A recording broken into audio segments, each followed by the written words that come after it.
Friends, ఈ చెట్టు చూసారు కదా, ఈ చెట్టు వచ్చేసి మా చిన్నప్పటి నుంచి ఉన్నదన్నమాట. ఇది ఒక వేప చెట్టు. వేప చెట్టుకి అలా రెడ్ కలర్లో ఉంది కదా, ఇలా పువ్వు పూస్తుంది అన్నమాట. దీన్ని కమల పువ్వు అనేటోళ్ళు అనమాట. అప్పుడు కనిపిస్తుంది కదా, ఇలా పువ్వు కింద వచ్చేది. సో ఈ చెట్టు చాలా ప్రత్యేకము ఈ ఊర్లో అయితే. మా చిన్నప్పటి నుంచి ఉంది ఇది. మీకు అమ్మవారిని చూపిస్తాను.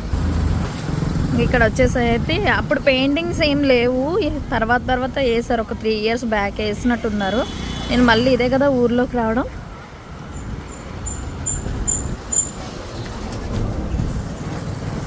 ఇలా ఉంటుంది పెద్ద వేప చెట్టు.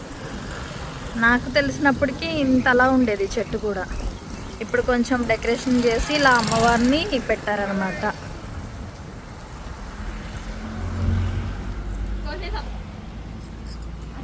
ఇక మామిడికాయలు దొబ్బేశారు, అక్కడి నుంచి అరుతున్నారు.